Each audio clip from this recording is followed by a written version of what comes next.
Good morning, ladies and gentlemen. Today, we are gathered here to discuss a pertinent issue that has plagued our society for decades, the dowry system in India.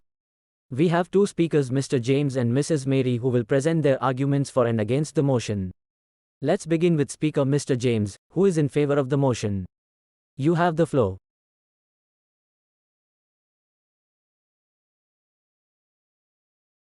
Thank you, ladies and gentlemen. The dowry system is a social evil that has deep roots in our society.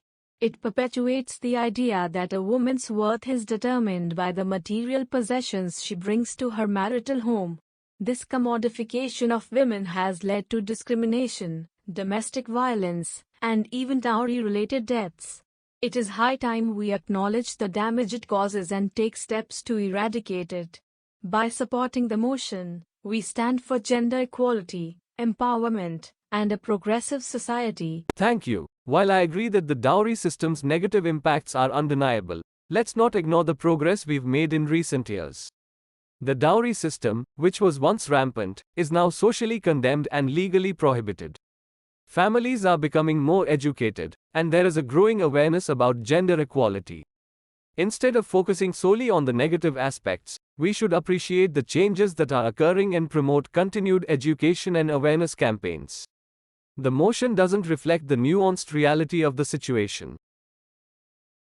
I appreciate your perspective, Mr. James, but let's not forget that despite legal prohibitions and awareness campaigns, the dowry system still persists in subtle forms. Many families continue to demand dowry indirectly, putting pressure on the bride's family to provide lavish gifts and resources.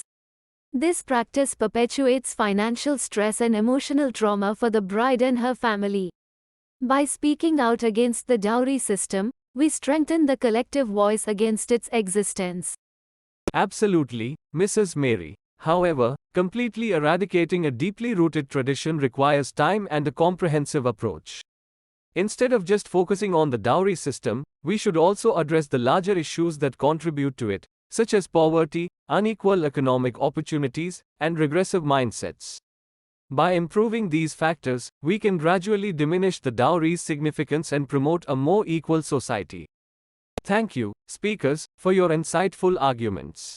I have one question. For Mrs. Mary, how can we actively involve the younger generation in our efforts to eradicate the dowry system and promote gender equality? Thank you for the question.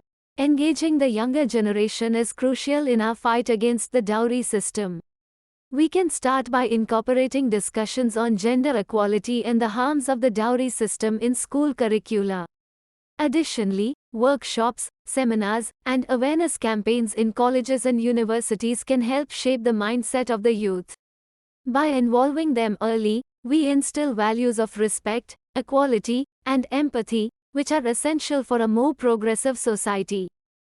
You mentioned that the dowry system has been condemned socially and legally prohibited. Yet, it seems to persist in some form.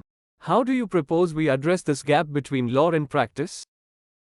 That's a valid concern. While laws and social condemnation have played a role, the actual change starts within families and communities. We need to foster an environment where families reject the dowry system outright and raise their children with values that defy its existence. Legal enforcement should be coupled with awareness campaigns, support systems for victims, and economic empowerment for women. By addressing the root causes and consistently promoting the negative consequences of the dowry system, we can bridge the gap between the law and its implementation. Thank you, friends. Today we were talking about dowry system. How did you like our discussion? Do tell us in the comments and please subscribe the channel and do not forget to press the bell icon. Thank you. Good day.